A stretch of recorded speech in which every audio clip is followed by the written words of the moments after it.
We are here by the gift of Central Florida College, and so I'd like to introduce Dr. Mark Paul. He is the Vice President of Instruction here at Central Florida College.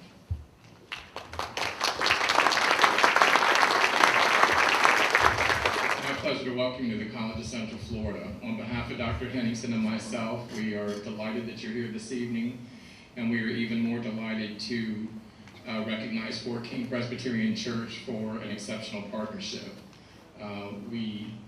A lot of effort goes into arranging a lecture series like this. I'd also like to thank Mr. Richard Kirk at the back. Richard, raise your hand.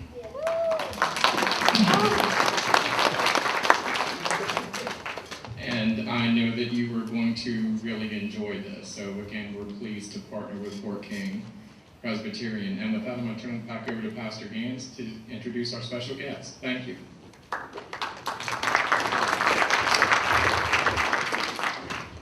Well, the first time that I was introduced to Dr. Crossan was my very first class in seminary back in the late 90s.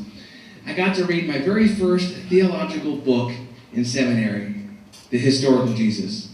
At that time, my faith was young. It was traditional. And so when I read this book, it was a huge rock in my theological pond. As some people in my congregation have said, it cracked my egg and even scrambled it in some ways. So it challenged me. And if you read the article in the paper, it didn't stress me out. It stretched me, which is an important thing as we think about our faith and as we walk this journey on this earth in faith in Jesus the Christ. So that was my first opportunity to read Dr. Crossan, and I learned more and more about him and his wonderful books and ideas. I then got to be able to see him down at Stetson University at the Winter Pastors School, which he has been a frequent visitor and even is now on staff. Well, not on staff, is an honorary graduate of Stetson University. Dr. Crossan was born in Tipperary, Ireland. That's on the other side of the ocean, if you didn't know. Educated in Ireland and also here in the United States, received a Doctorate of Divinity from Maynooth, is that correct? Maynooth College in Ireland, did his postdoctoral research at the Pontifical Biblical Institute in Rome and at the Ocala Biblicae in Jerusalem. And I probably just butchered that name, I'm sorry. He was a member of the 13th century Roman Catholic religious order called the Servetes, and an ordained priest from 1957 to 1969. After that time, he joined DePaul University in Chicago and was on staff there and remained on staff there until 1995. He's now a professor emeritus there at DePaul University, in the Department of Religious Studies. He's also the co-chair of the Jesus Seminar from 85 to 96, which this seminar met twice a year to debate the historicity of the life of Jesus and the gospel. He's chaired, been president of, and been editor of several other biblical societies and publications, and so we're thankful to have him here tonight with that. He received several awards for his scholarly work across this country and across other countries in the world. As I said, he has an honorary doctorate from Stetson University. He's written 27 books on the historical Jesus, of which we have several over there, and has co-authored several with Marcus Borg. Now, as we thought about bringing Dr. Crossan in, our original intent was to bring Marcus Borg in for this lecture series, because at our church at Fort King, we've studied both Dr.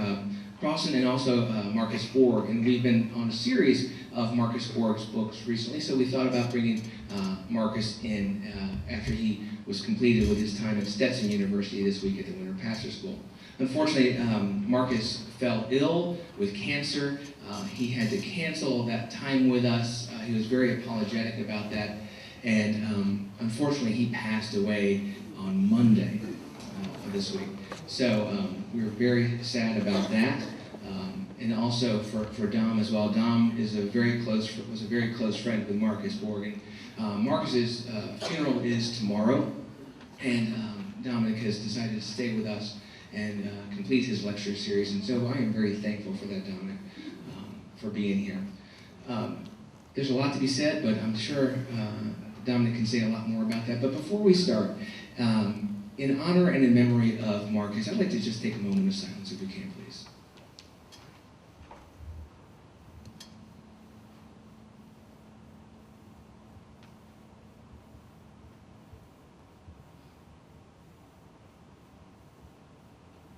Thank you very much.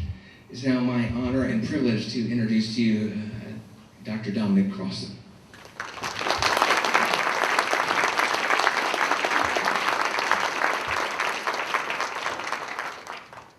And it is a pleasure to be back in Ocala. Unfortunately, it is, as Andy said, a very sad occasion because Marcus should be standing here tonight. He is my dear friend, co-author, Marianne, Marcus, Sarah, and myself have done about 15 different pilgrimages in Turkey and Ireland in the last decade, so we know each other very, very well. People you get up with first thing in the morning and see them when they're bleary-eyed in the dawn, you know best. So I would like to dedicate these lectures to the memory of Marcus and as a tribute to Marianne, his wife. The lectures are based on the book that is officially due out the 3rd of March. It may be out ahead of that a bit, but the 3rd of March for sure. Excuse me. The title tells you the whole thing. How to read the Bible and still be a Christian. Now I am talking about the Christian Bible. And the subtitle explains it even more. Struggling with divine violence from Genesis through Revelation.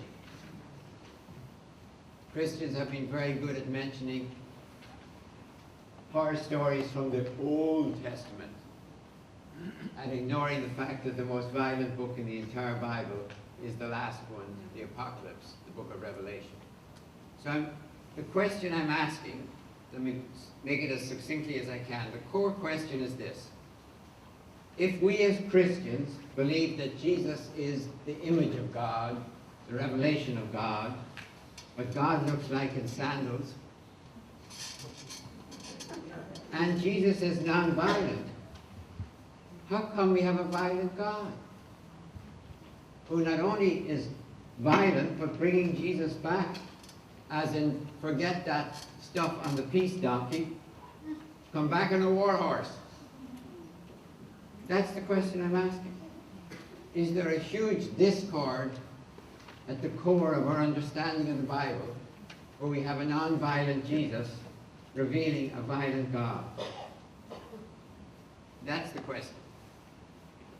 What I'm going to do is just take probes into that. Obviously, I'm not going to try and slam through the entire book. I'll take key probes into it. We have only 3 lectures, so one tonight to start off immediately with basically Adam and Eve, Cain and Abel. That's what we're talking about. But to start us, to prepare us, I'm going to run a short 7 minutes video. This is the overture to all 3 lectures. I won't be using any tomorrow. So a 7-minute video as an overture, and I ask you to pay attention to whatever screen you can see most comfortably. And whenever you're ready, you can go ahead. Thank you. I'll get out of the way. I guess I can stand here.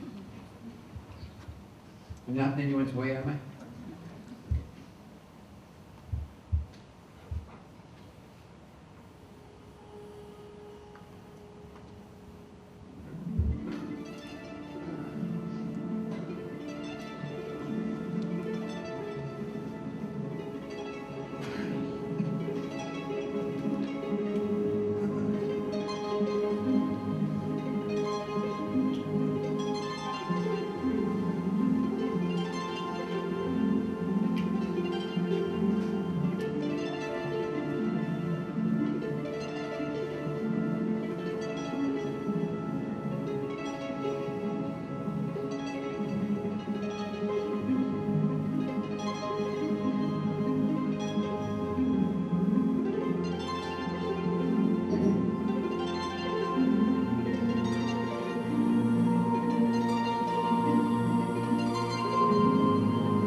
gratitude to my wife, my beloved Sarah, for that patient, magnificent work.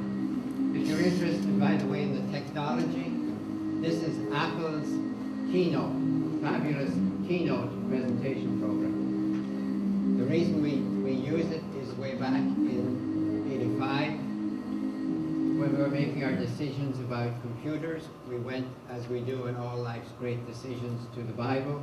Could not find PC mentioned anywhere. It was in there about 5 or 6 times.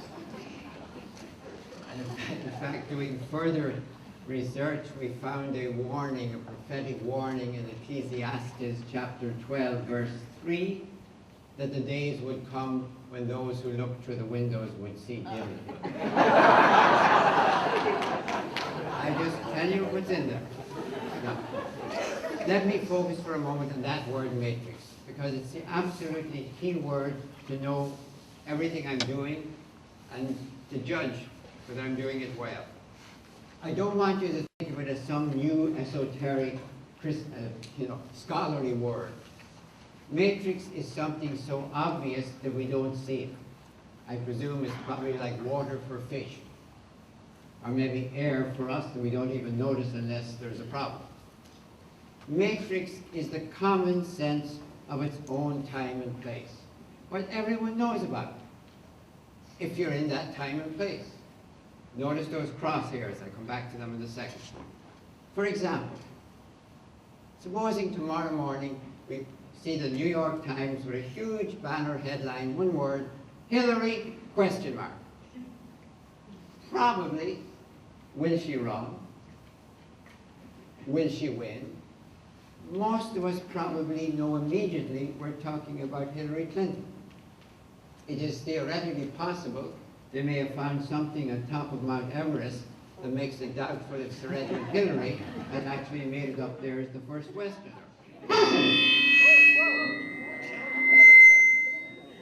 Thank you. That's heavenly applause. Matrix is what everyone takes for granted in a given situation. Is my voice all right? Okay? It's what everyone knows. If I land in an airport to give lectures in some church somewhere in this country, I'm passing down and I see the headline and it says, vote passes. I know English, I know what it says, but I haven't a clue what it means. Now maybe I'll find out that there's a big debate. The biggest debate in this town is whether to close off the main street and make it a pedestrian mall. They've been fighting for 5 years. Finally, it passes. Now, every kid knows that. But I want you to imagine, why would we think that reading a Greek text, for example, 2,000 years ago, written 2,000 years ago, put it into English and we know the matrix. We know what's going on.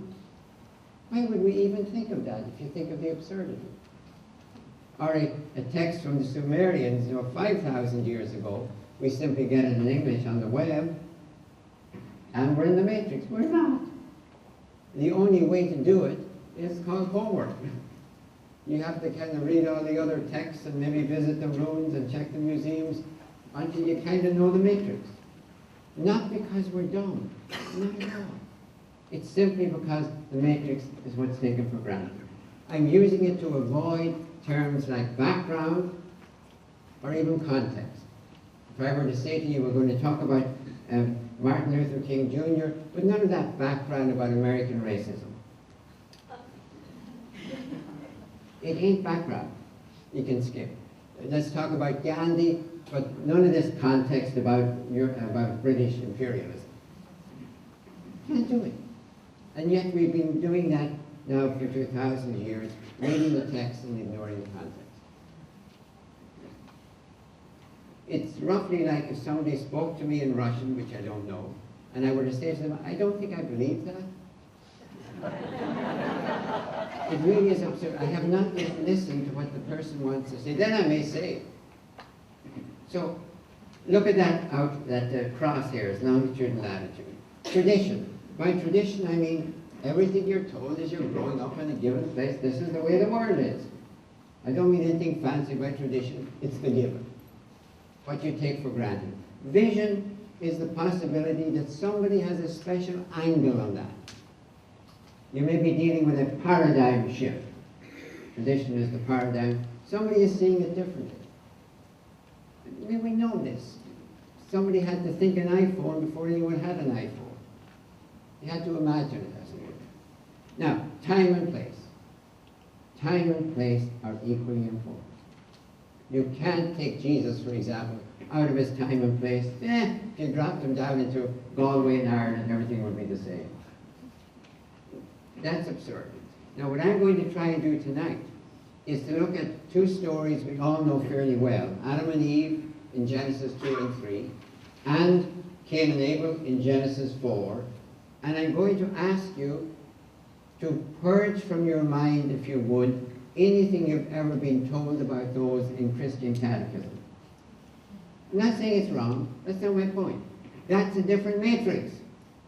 We're trying to get back into the matrix of 3,000, 4,000, 5,000 years ago to try and hear what the people who wrote that might have wanted to communicate to us. It's very bad manners if you're talking to another person and you say, "You just said that." "No, I didn't say that." But if you're reading an ancient text, how did they answer back? How did they say, "That's not what I meant"? So, how do you find the matrix? How do you do it? Well, what you do is this. You actually read the text to begin with. This is a whole new theory of biblical interpretation. Read the text. Not just what you're being told, read the text. Watch for the clues, internal clues in the text that give it away. Watch for the time and place. Very hard for somebody to write a text without giving away time and place. For example, people noticed that when they read the Bible, it seemed to be dating creation, Adam and Eve, the Garden of Eden, about 6,000 years ago in our time. We would call it 4,000 BCE. Shakespeare, As You Like It, Act 4, Scene 1. The poor world is almost 6,000 years old. Hold on to that for a second. In 1642 to 44, John Lightfoot, Vice Chancellor of England's Cambridge University, figured out that creation took place on Sunday, September the 12th, 3928 BCE, at about 9 a.m. In 1650, the other side of the Irish Sea, not to be outdone by the Brits, James Usher, Archbishop of Armagh, Primate of all Ireland, Vice Chancellor of Dublin's Trinity College. Creation was Sunday, October the 23rd, 4004 BCE. Now, it is so easy and almost an enticement to mock them and to think that around 1600s, surely they had more interesting things to do when they were busy beheading a king and finding out he didn't solve everything. But they're right. I mean, if you summarize all the genealogies and all the hints, you come up about 6,000 years ago. They got it right. Now hold on to that. That's the first index of time. And it is so easy to mock it. I mean, it's hard not to laugh. Sunday at 9 a.m. We know it's in the low billions and they're coming up with the low thousands. But I want you to hold on to that and ask yourself the real question. If they're making it up, and of course they're making it up, how come they come up with such a paltry 4,000 years ago? You know, if you're making up a story, make it good. The ancient Sumerians, for example, said that 8 kings ruled for a total of 241,000 years before the Great Flood. And there's a good number. So the real question, if you're not just interested in mocking the whole thing, how did they come up with 6,000 years ago? Why 4,000? Why not 10,000? They give you round numbers. back into the story. Do we have any index of place? And of course we do. Andy, the sound is bad, is it? It's coming and going. It's coming and going. I should use this one? Sure. Should I turn this off? Okay. Smooth transition. All right? Now, since I use my hands, this may get tricky, but I tried much. Am I okay? Can you hear me? All right.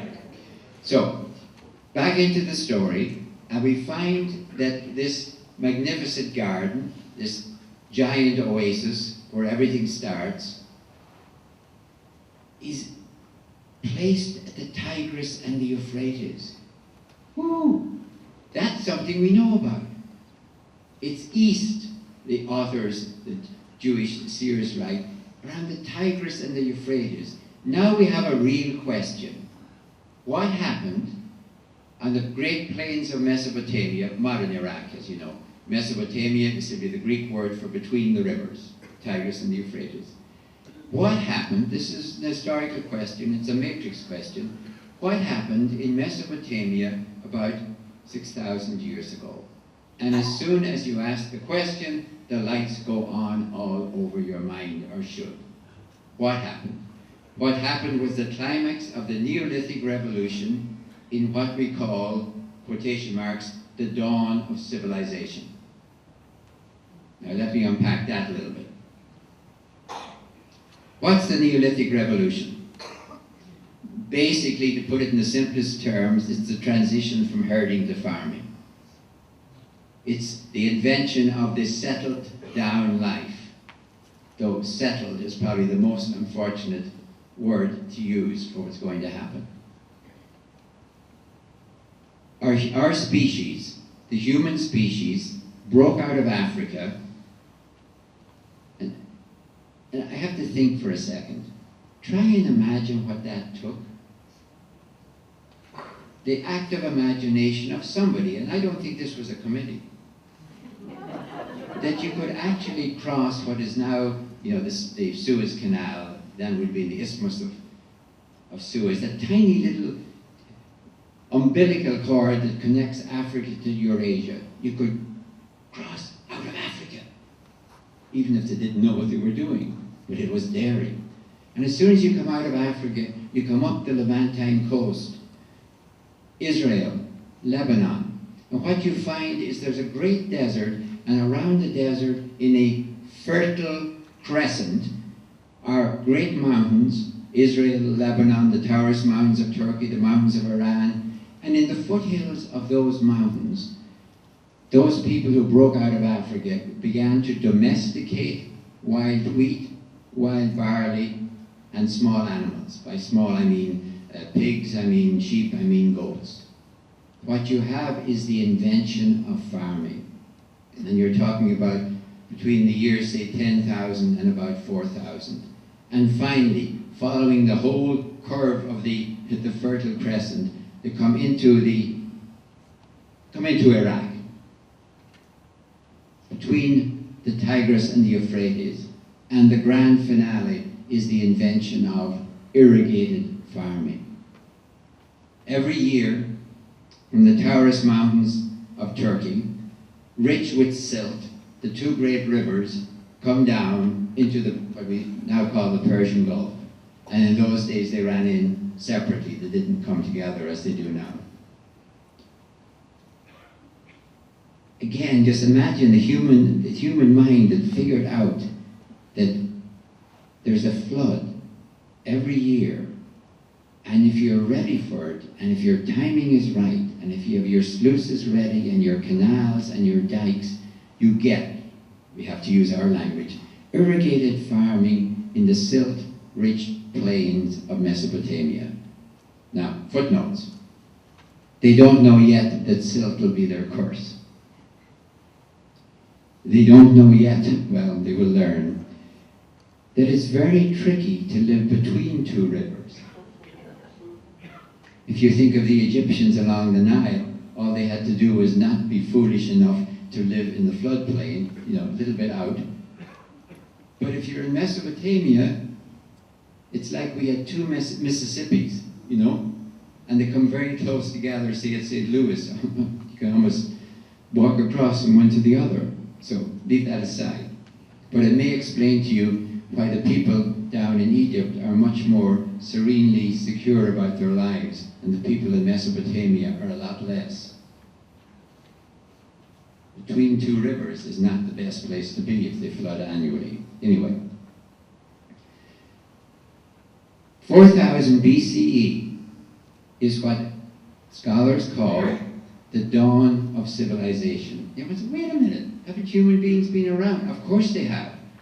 But the word civilization is used in scholarship for that phenomenon of the settling down from the herding to the farming on the irrigated floodplains of Mesopotamia. Now it'll happen elsewhere. This is the first place it happens. It'll happen elsewhere again. But for the moment, this is what I'm interested in because this is the matrix of the stories we're going to look at. All right, now, imagine what's going to happen. If this is the cradle of civilization, by the way, Iraq is also the graveyard of empires, but we won't talk about that tonight. The cradle of civilization, there's two midwives around that rocking cradle. Because as soon as you have this huge prosperity that you're going to have with farming on irrigated floodplains, population is going to increase almost exponentially and push out. And people outside, nomads still, are going to be able to look over the borders, as it were, and figure out, they have a thing called harvest, and if you hit them at that time, it's all free. It's like a great big discount warehouse. So how are we ever going to be safe? We need the military. We need soldiers. Is it enough that each of us, as farmers, has some weapons in our house? Probably not. We need a leader. We need maybe a standing army. Now these are all our terms for it, of course. Maybe that's it. Where are we going to be safe? You know, over the next hill, they'll still come after us. So eventually you're going to get the point where Caesar Augustus, in that beautiful marble statue from the Hermitage in St. Petersburg, is holding in his hand what? The world. You don't feel safe until you control the world. So you can almost watch the birth of empire on the plains of Mesopotamia. Where are we going to feel safe enough? And if we, whoever we are, the wise ones, let us say, who are able to watch the stars and tell you exactly when the floods are coming and tell you almost miraculously, mysteriously everything that's going to happen, we will help you organize yourself, and you will do so willingly because you can see how it's in your own advantage. And after we have trained you willingly to do what we tell you in your own advantage, you will not ever be able to stop doing it, even if it's not in your own advantage. So if you really want to figure out, how did it ever happen that 1% got to control 99%? You begin on the floodplains of Mesopotamia. All right, now, that's the general matrix. That's where the story sends us. So what I'm going to do now is, within that matrix, try and see how somebody in that time and place, and coming out of that, would take a story, such as Adam and Eve or Cain and Abel, and how they would tell it. Because remember, it's not just tradition, it's vision. You may know the story from your tradition, what everyone else is talking about, but of course you may have an angle of vision on it. And in one sense, the most interesting material in the entire Bible is watching the vision hit the tradition and change it. All right, let me talk about Adam and Eve. We're dealing with, I'm going to keep this very simple, we're dealing with a primordial couple. In this case, it's a male and female, a marital couple. We're dealing with the gift of immortality, or at least eternal rejuvenation, by eating the fruit of this tree. And we're dealing with the fact that the snake, the serpent, takes it away from them or destroys it. Now, as I've just summarized that story, anyone in the entire Fertile Crescent would say, hey, I've heard that story before. I've heard that story before. Because the most popular story in the entire Fertile Crescent, with evidence all over the place, is the story of another primordial couple, different, who also have the gift of immortality, or at least eternal rejuvenation, and lose it to a snake. This is the story, the first great epic of world literature, the story of Gilgamesh and Enkidu. Gilgamesh and Enkidu. Now, they're a primordial couple. Did we think that all primordial couples had to be male and female in a marriage? This is the basis for the long, long history of the hero and the sidekick. It really is. Because in all of human history, there's either the story of the couple, married couple, the story of the military couple. And I don't know of any primordial stories about two women, by the way. You might want to think about that. All right, basically, Gilgamesh and Enkidu. Gilgamesh is probably an actual person, lived about 5,000 years ago, and he was a king of Uruk, great city in southern Mesopotamia. All they had there was cities. They didn't have a kind of a nation. It was cities. So this great king, real king apparently in the historical nucleus of the story, having defended his people, kept them free, built their walls, dies. Dies. Not in glorious battle or mortal combat, he just dies. He is laid down and is never to rise again. This is the Sumerian lament for him. He is laid down on his deathbed and is never to rise again. He is laid down on a couch of sighs and is never to rise again. That's the little germ, if you will, historical germ that gives us the great epic. And what is important about the epic, is its ferocious honesty. There's none of this gorgeous stuff that you get, say, in the Iliad or Virgil's Aeneid about stories suffused with the acrid smell of male testosterone, fighting gloriously one another. And this is terribly honest, because this primordial couple, Enkidu and Gilgamesh, decide that the way to obtain immortality is immortal fame.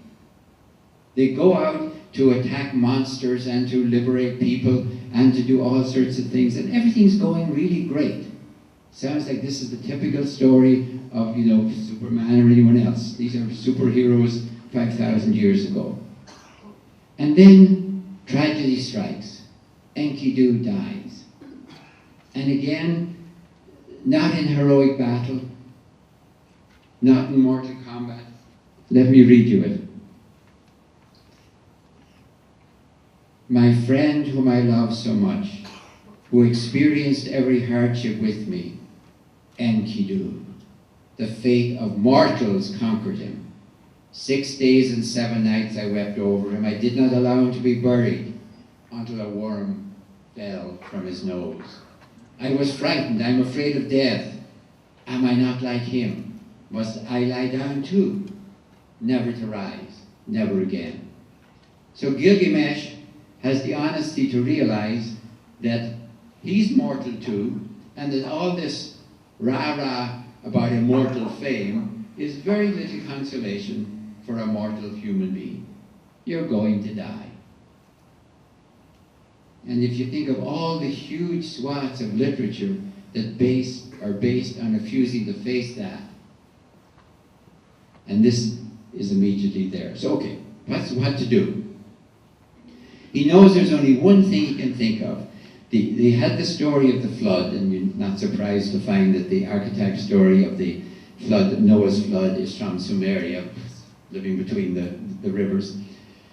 He knows there's a character, not called Noah for them, but Utnapishtim, and he saved humanity in the flood by putting them all in the ark, or at least putting himself and his family in the ark.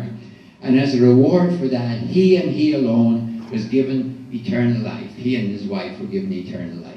So Gilgamesh thinks, if only I can get to Utnapishtim, maybe he'd give me the secret, or maybe it'll rub off somehow. So off he goes again, all sorts of adventures. Gets to Utnapishtim, wears him down. Utnapishtim's wife said, will you tell him, get him out of here. So he's finally told what you have to do is plunge down deep into the aquifer below the surface of the earth, and there you will find a plant. And this is the plant of eternal rejuvenation. Immortality, but when you're getting old, you eat from this and it makes you young again. Dies down, gets it, and is all set to go home to Uruk, his city, because he's a young person, so he can't experiment. He has to go find an old man and see if it really works. On the way there, tired, sweaty, dirty, he sees a nice pool of water, decides to go for a swim, leaves down the plant, and guess what? Along comes a snake. And the snake takes the plant, and as it departs, it sloughs off its skin. So you can see that in this tradition, there is one animal which is also eternally young, or immortal, if you will, because they had seen the skins left by the snake. All right, now, the point is this. When you read this story in the entire Mesopotamian tradition, nobody, I mean nobody, ever thought, oh, if Gilgamesh only hadn't taken that swim, we'd all be immortal. They just didn't, because they recognized immediately this was a parable. Dominic. It's a parable. It's a way of telling you in a good story, get over it. Get over it. You're mortal. In fact, Gilgamesh is told in one of them, this is a fruitless quest. Only the gods are immortal. The gods are immortal. Human beings are by definition mortal. That's what makes the distinction. Get over it, Gilgamesh. And at the end, Gilgamesh accepts it and goes back and accepts life in the city as his reward. Okay. Now my point is this.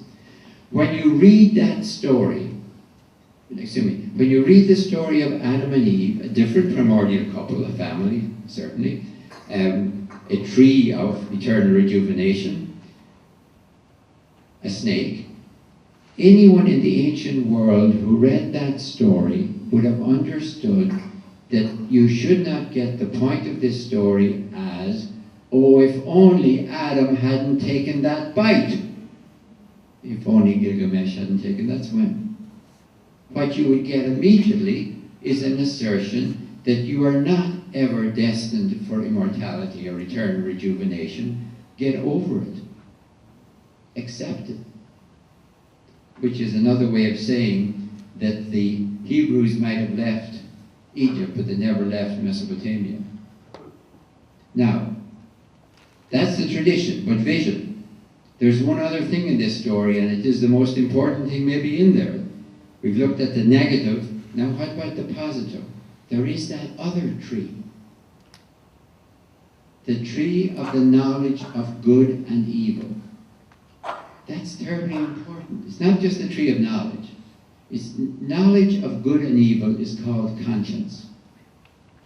Knowledge of good and evil is called conscience. You could call it morality, I suppose, or ethics if you wanted. Conscience. So the message of Adam and Eve, read in its original matrix, is, dear human beings, get over the delusion of eternal life and accept the responsibility of conscience. If I could put that in a different way, going outside the Bible, what makes our species different in the evolutionary spectrum is that we are not controlled by instinct against doing something really stupid. We only have conscience to stop us destroying our world. I presume the Serengeti lions won't all decide tomorrow morning, I'm tired of chasing gazelles, let's kill them all. Now, we start off then with only conscience. No delusions. Conscience. How does that work out? How is that going for you, Adam and Eve? I'm shifting now to the second story, Cain and Abel. Same matrix. In fact, we've even more evidence here because the Sumerians, people who lived first in Mesopotamia, we're talking about now 6,000, 7,000 years ago. One thing that was unique with them, not only were they the first people who went through the Neolithic Revolution and invented farming and irrigated farming and everything else. The first, but not the only ones, of course. They also had invented writing. They almost invented everything. They invented writing, which means they could think about what's going on. They could actually think about the Neolithic Revolution. Obviously, they didn't call it that. How did they think? They thought, they did their thinking by having sort of presidential debates between gods or goddesses. For example, there's a whole series of debates. The goddess of grain and the goddess of cattle, they're sisters. Grain, cattle. Those would be the two great domestications of the Neolithic Revolution. And revolution here, by the way, is 5,000 years, not just a few years. They debate, and we would call it trash talk, I think.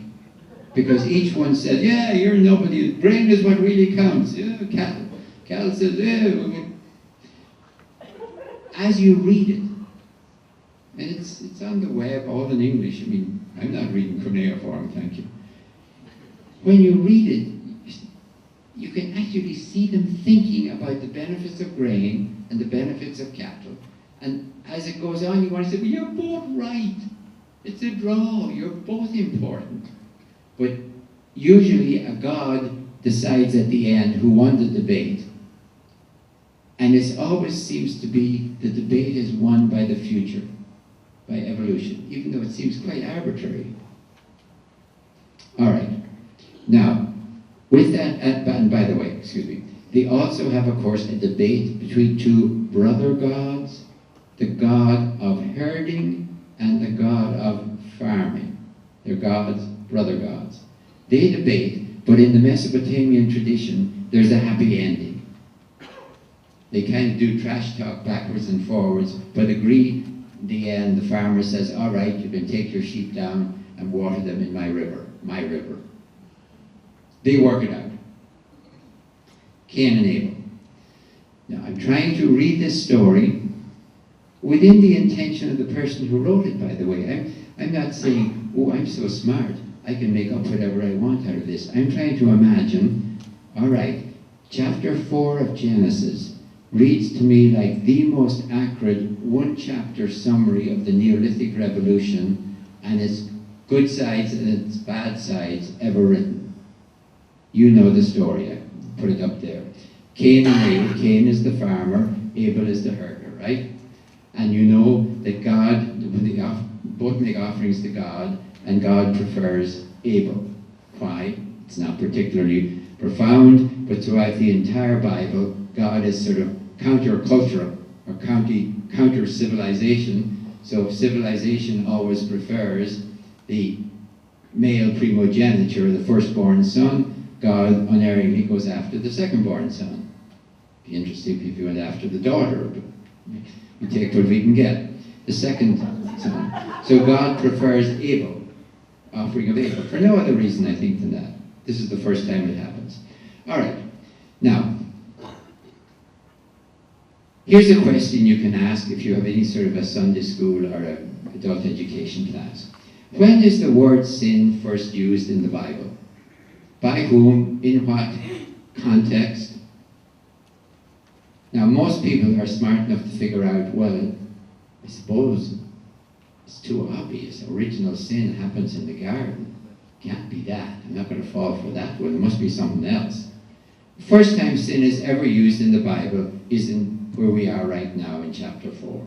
There is nothing at all in the Bible about Adam and Eve as the fall, as punishment, as sin, as disobedience. All of that language is not there. And by the way, all of the Hebrew tradition up until the time of the New Testament never made much fuss about Adam and Eve. You don't get any prophets saying, you're all sinners because of Adam or anything like that.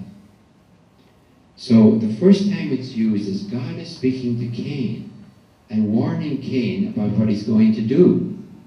And God says, and listen to the metaphor, sin is crouching at the door. Well, it's really a tent flap. He's imagining Cain is obviously in a tent, and so a feral beast. Sin is like a feral beast kind of waiting to get you when you come out. But you can defeat it. There's nothing at all about sin being, an internal drive that you can't possibly conquer or get away from. It's an external something, rather like a feral beast, that you should be able to control. Must and should. God warns Cain, but it doesn't work, as you know. Cain goes out and the farmer kills the herder. And that's sort of the summary of the first part of the Neolithic Revolution, because herding is finished. In the long haul of time, the farmer destroys the herder. What happens? You're waiting for punishment. Come on, let's have some punishment here. We didn't have any punishment in the first chapter. They just got out of the garden. They can't have the two trees. God says to Cain, your brother's blood cries out from the earth because you have contaminated the earth with fratricidal blood. The earth rejects you.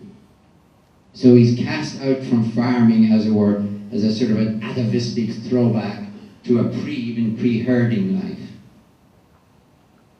And then God says, and we very often read it as a threat, if anyone kills Cain, there will be sevenfold vengeance. But God does not say, I will take sevenfold vengeance. What they are looking at, they haven't invented wars between nations yet. They're imagining the desert blood feud, when if one tribe kills one, that tribe will kill seven. And you got escalatory violence. I'm now hyphenating that word, escalatory violence. What we are seeing in chapter 4 is their attempt to explain, or at least describe, the birth of escalatory violence. Not just violence, but escalatory violence. All right.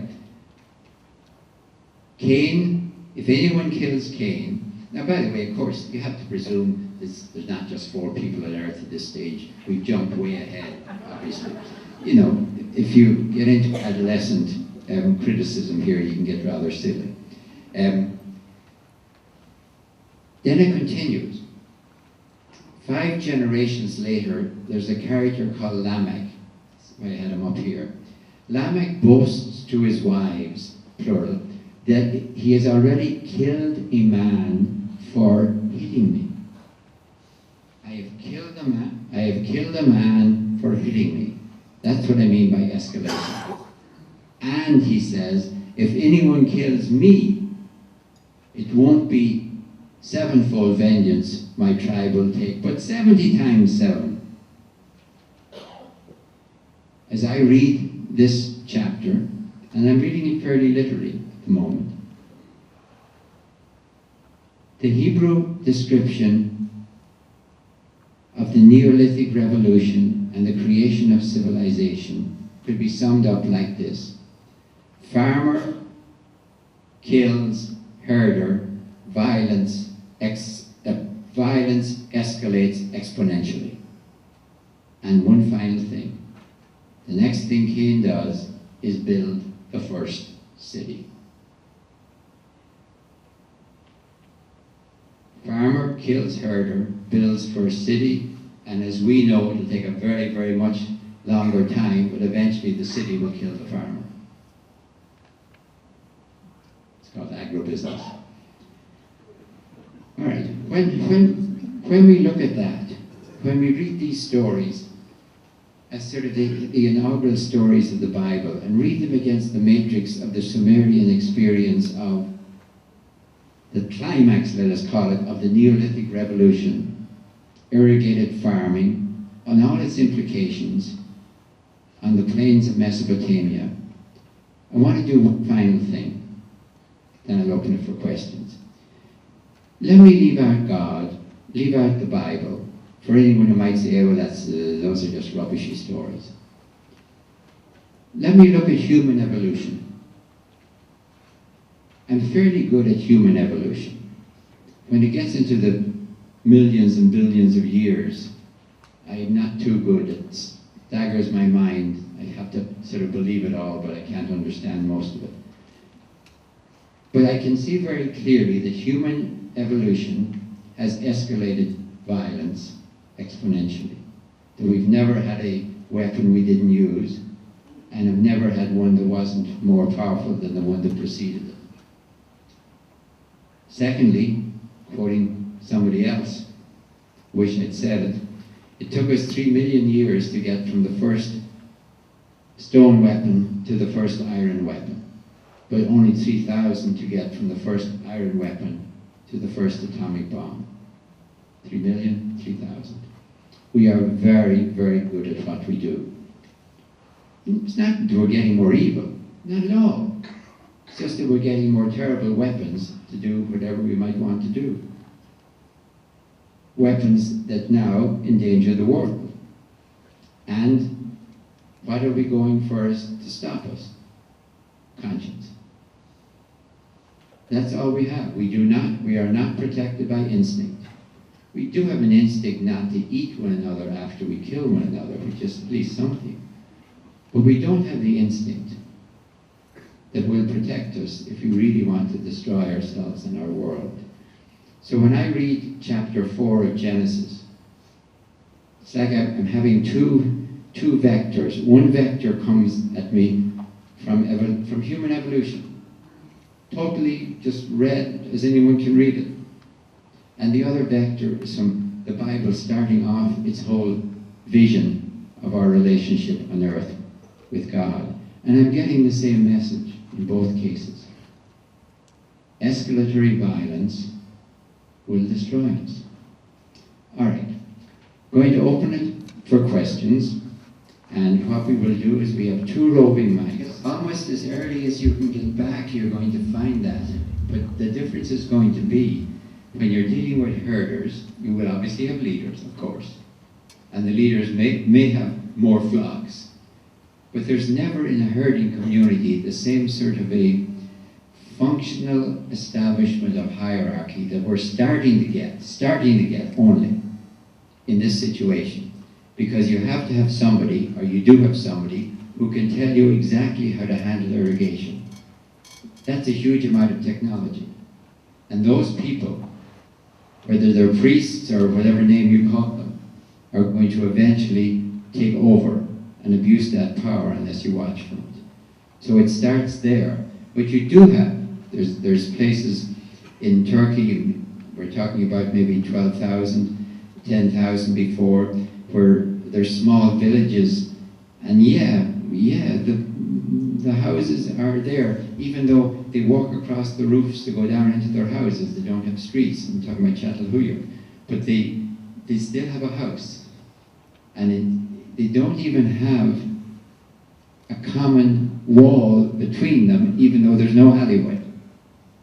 So they are already thinking of my house. Now, there may be far more community sense and commonality sense, but they still have already established mine. And I think it's not personal property that's going to be the problem. It's how do you get the crack I made, the 1% owning half of what's there? Because that's about the proportions we're going to get pretty soon. I don't mean today. By the time you get to Rome. How did that ever happen? Since everyone starts off kind of the same, how did the few ever get control over the many?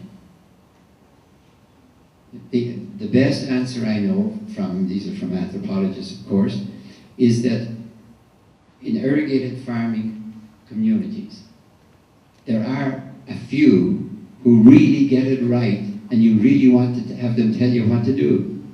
You want to be obedient, as it were. You want to do it, because they are laying out the irrigation controls on which all life depends. Now, you're willing to obey. Once you are willing to obey for that, then maybe you're also willing to obey, to go to war, to protect yourself. That sounds reasonable. I mean, you are being attacked. There's not mirages out there. They're not making it up.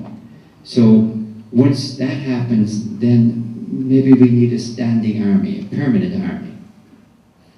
You can see it happened in the Bible, when the Philistines threatened them so badly that they need a king, not just a charismatic individual and another charismatic individual. But it seems that especially in the situation in places like the Nile, where irrigation requires a huge organization of people willing to do it for their own good, the line then moves towards them willing to do it for their own good, having to do it whether it is for their own good or not. That seems to be the process. Anyone else? Nice, we've solved everything.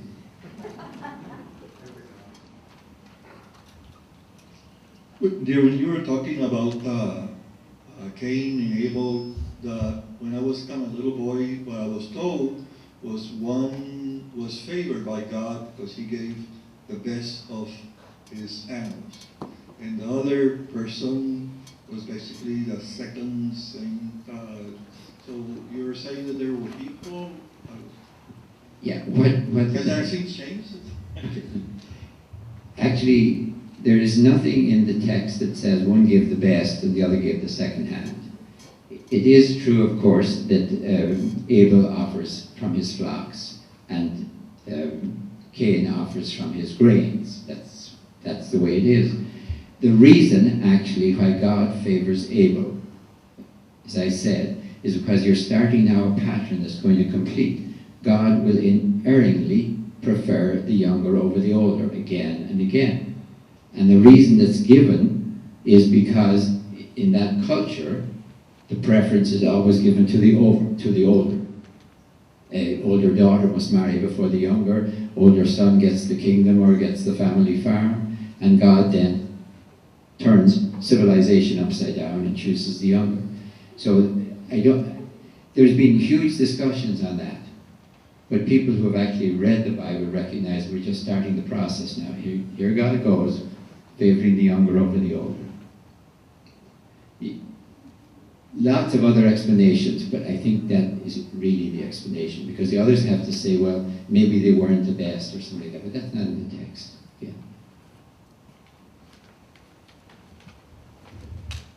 Who were the people, or what kind of people wrote the Genesis stories? In other words, who started these fables or these myths? Basically, coming out of that whole matrix, there's two locations of power, and therefore people who want to tell the story, usually the temple and the priests, the palace and the kings. And basically you can see the difference. The priesthood in itself has nothing going for it except persuasion.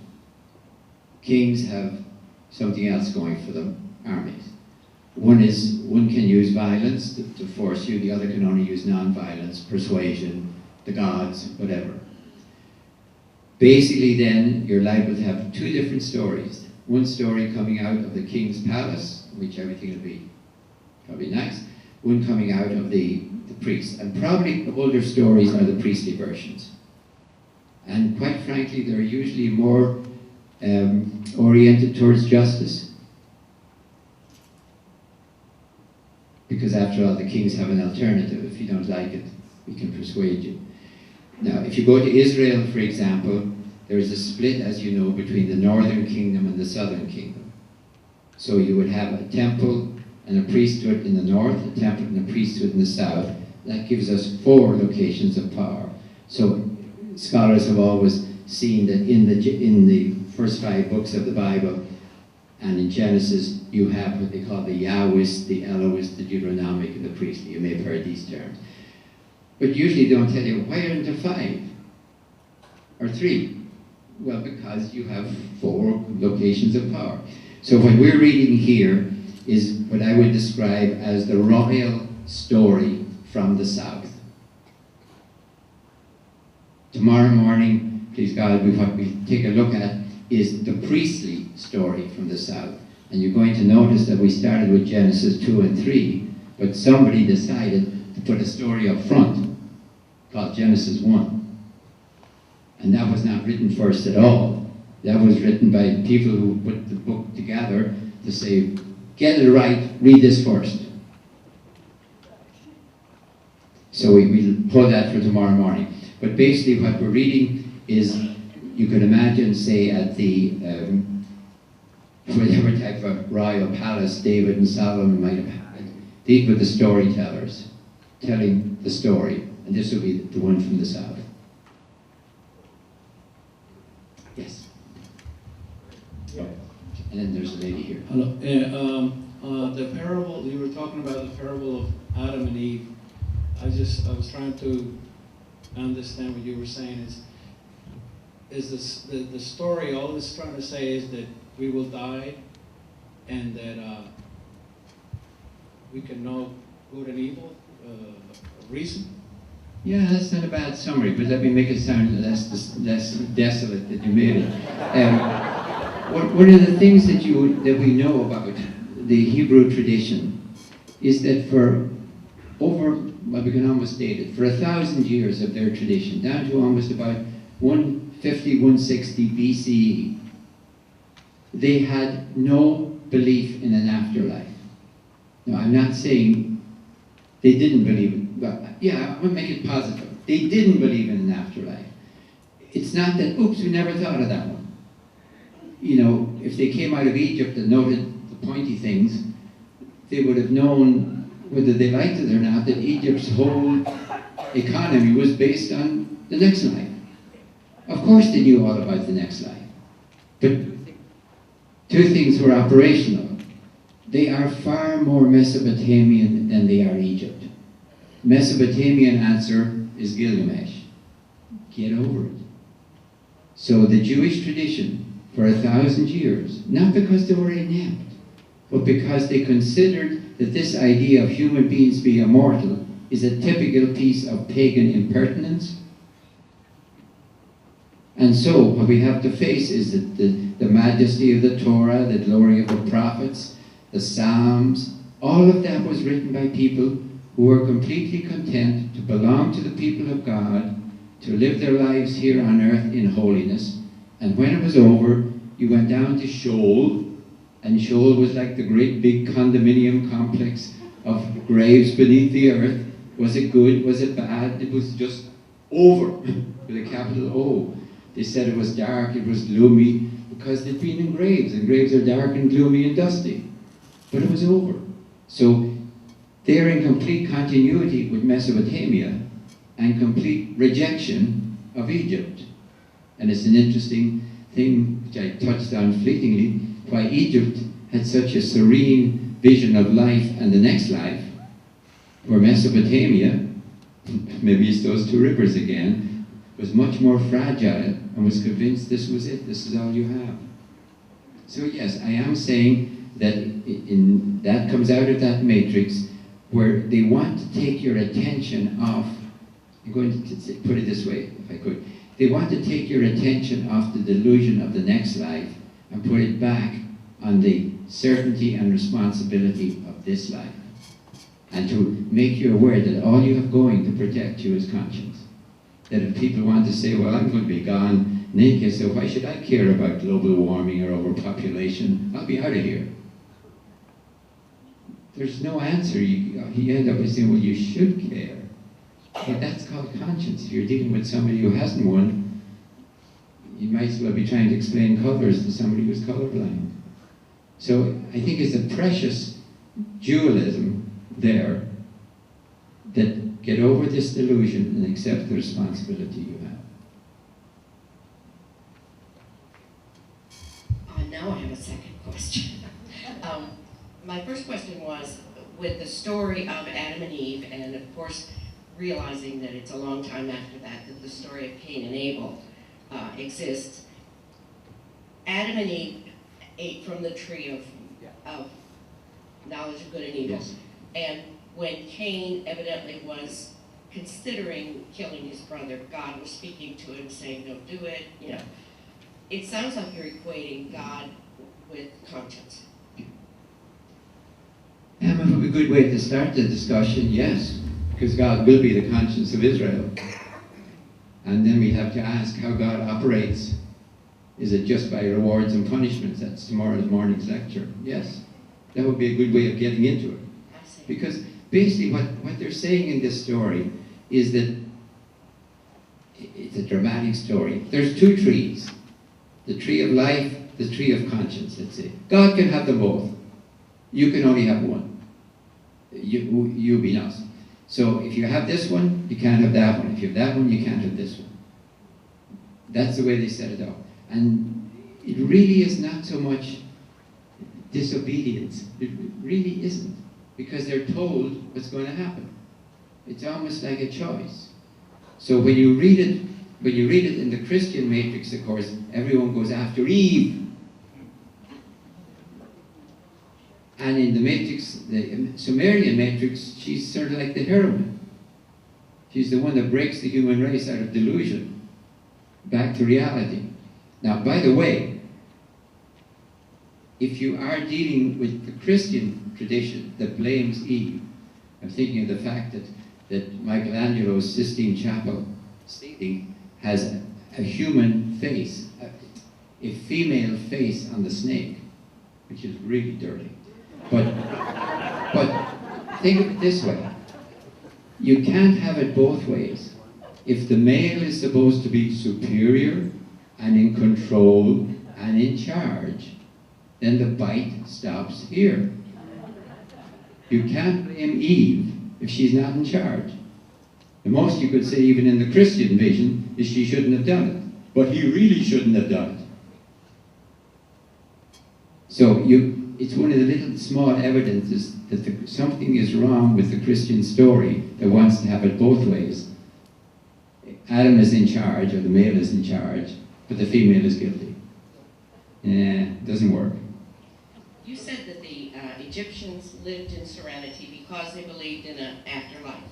The Jews rejected that idea, the Hebrews. But the Christians now seem to live in some kind of serenity, believing in an afterlife. How did that happen? I mean... Well, whatever floats your boat. I mean, there is an acute danger, if I may be very honest, of that religion can peddle transcendental snake oil. That's the danger. They can tell you something that cannot be proved or disproved. And I'm not myself in the least bit interested in arguing for or against it, except insofar as it takes your attention off this life, or makes you not care about this life. Or even be able to say to somebody that's suffering, don't worry, there's always heaven. I mean, it's the shift into the future that I see they're trying to impede in this story by focusing on the present and the fact that all you're going first is conscience. So yeah, it's Mesopotamian. And most books will tell you that everyone has some idea of an afterlife. All religions. Not really. For 1,000 years. In fact, when almost everything everything that's now in the Hebrew scriptures was being conceived, organized, I think everything I can think of. I don't know if there's anything after 150 BCE. It was all done, I don't want to say, it was done because you belong to the people of God, and the people of God went on, of course. I mean, it would be horrible to think that the people of God were gone, or rejected by God. But you had belonged to the people of God, and that was enough. Anyone else? Yeah, we still have some time.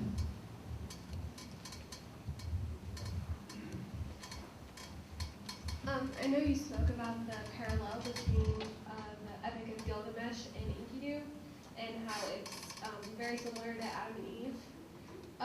When do you think that came to be translated from, the Epic of Gilgamesh and the Enkidu to Adam and Eve's story? Let me be certain I'm answering. I got it. Say your last sentence again. I said, when do you think that translation came Oh, I to see. be between Adam and Eve and Eve? Ooh, this is where you dance real fast.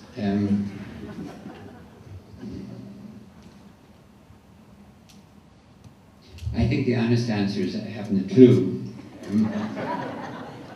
We know the story was still very much alive in Ugarit, which is right to the north, and we have a fragment from Megiddo. So it could be, I'm going to take a guess, in the second millennium. That would be, before the year 1000 BCE, or let me give you a date to make it sound as if I know what I'm doing. The year 1000 BCE plus or minus 100, say. That's around the time. I mean, one of the things that kings seem to want to do is not to start now and go into the future, but have a run at it. So the Yahwehs was probably part of a whole program from the time of David, so you're around the year 1000 in round numbers, something like that. Now, there could be antecedents there before. What's weird is we don't have other versions of it that would give us some answer to your question. Like an earlier version where there's, I don't know, I'm making this up. Let's imagine there's an earlier version where Adam and Eve are in a garden, and there's one tree there called the tree of life, and they're told don't eat from that. And they try to eat from that, and they're tossed out of the garden. That would be perfect. That would be like a first shot at it before you bring in concept. Just doesn't exist though. So you can see much more. The clearest thing in the first 11 chapters that you can almost parse word by word is the flood. You can compare the flood with the Mesopotamian versions and almost go right down the line. The next best one, closest, is the Cain and Abel one. The Adam and Eve one is the hardest to see because all you have is that general structural primordial couple, have it, lose it, snake. That's it. There's not much there. And for some people, well, Enkidu and Gilgamesh, they're not a primordial couple, but they are because Gilgamesh is 2 parts God, 1 part human, and Enkidu comes from the animals up, and together they make one decent human being, as it were. And that's somewhat with Adam and Eve. It's kind of 2 sides of the one human being. But that's not answering your question. That's saying you're probing in the dark, trying to find it. I am. Anyone else? Yes.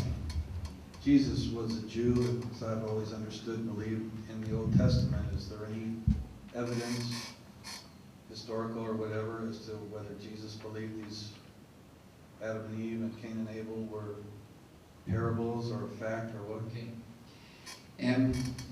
What we're touching on now is, I think, one of the hardest things for us to face. We are post-Enlightenment human beings. We are. Most of us, probably won't get away with calling a miracle or something in court. How do we read a pre-Enlightenment mind? For example, we might look at some of the miracles in the New Testament and say, oh, I don't think that really happened. But a pre-Enlightenment mind has no problem with the miracles in the New Testament or the miracles outside the New Testament. So when somebody like Paul or Jesus is dealing with pre-Enlightenment people, and that does not mean dumb people. It just means people that have a wider ability to hold on to weird stuff. So then the problem becomes, if you accept weird stuff and I accept weird stuff, why should this person prefer your weird stuff to my weird stuff? The reason has to be that my weird stuff does something for him that your weird stuff doesn't. So if Escalapius heals people, and he must be doing something because there's temples for him all over the world, the Greco-Roman world, and I'm coming along and I'm going to promote Jesus as a healer, and nobody says people can't heal. You can't say that. How do I promote Jesus over Escalapius? He doesn't charge. Okay, now I'm an open-minded, pre-Enlightenment pagan. I accept that strange things happen and people get cured.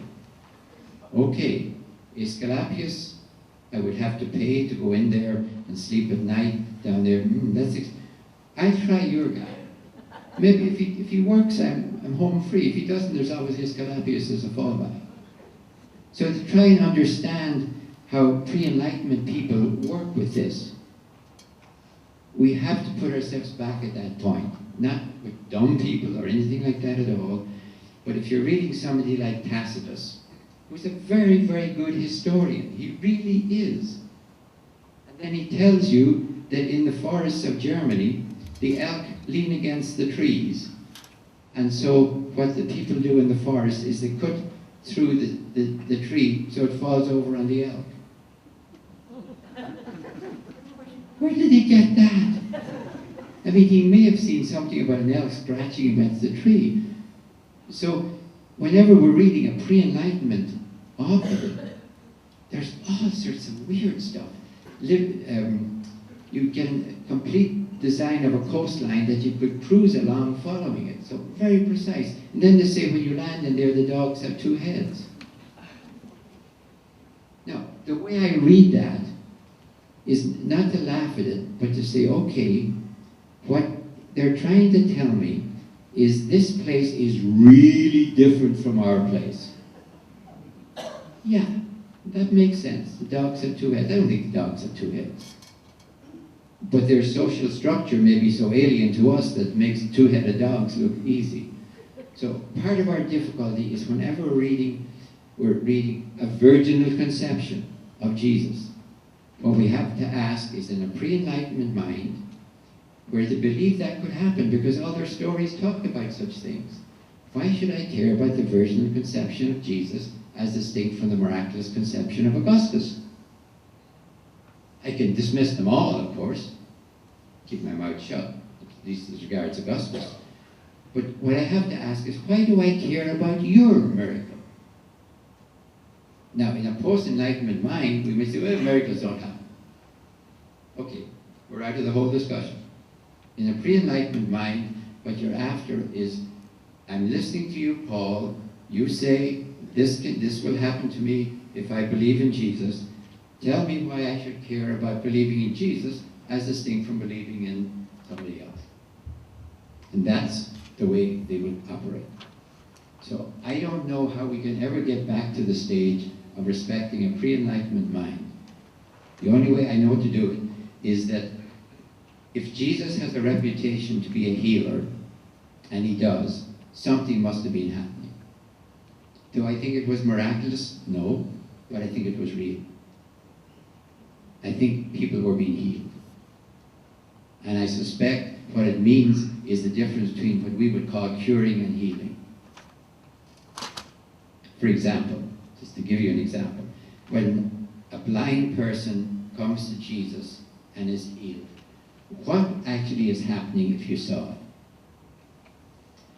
Could a person who'd lost both their eyes, who probably wouldn't survive, but let's imagine it, lost both their eyes in a battle, come to Jesus and their eyes be restored? Is that what we're being told? Is my question. I don't think so. Let me put it this way. How many people in this room require glasses or contact lenses or something to do their ordinary work every day? I do, since I was, I don't know, 18 or 19. I could not have done anything I've ever done my whole life if I was squinting. I am technically blind then. In the ancient world, people were blind if they couldn't do a day's work. We might think, glasses could have solved the whole thing. If Jesus is taking people like that who may be an embarrassment to their family, an embarrassment to their village, because they can't carry their weight and have to be fed, and taking them into a new community, then that's called healing. I think that's what's happening. Anything else? That was long-winded, I know.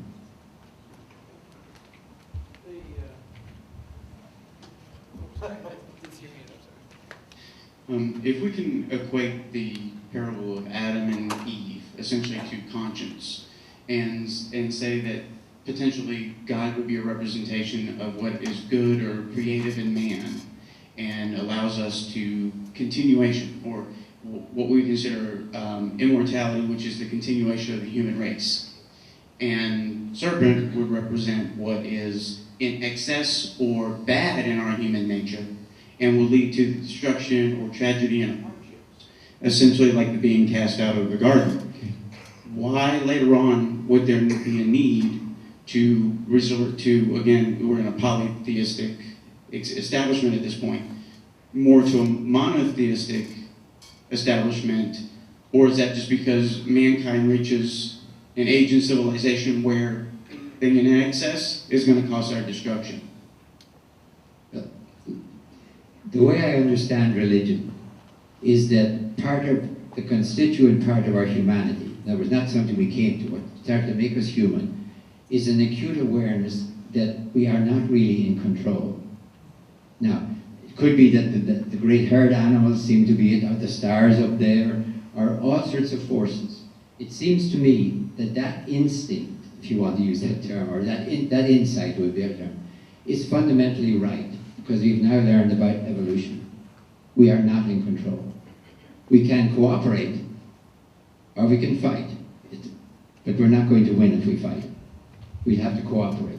So it seems to me that the basic insight is that where we are free. I mean, we kind of free. I can do this, I can do that. I can cross that isthmus into Eurasia. I can do that.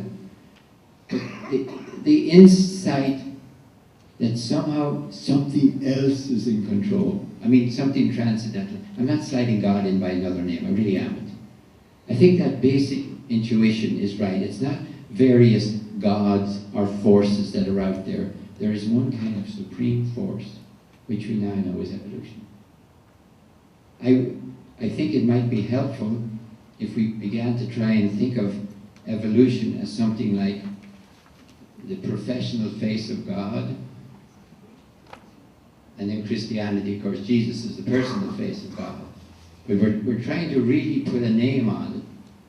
And so, otherwise, I have no idea why monotheism is better than polytheism. Why is having one better?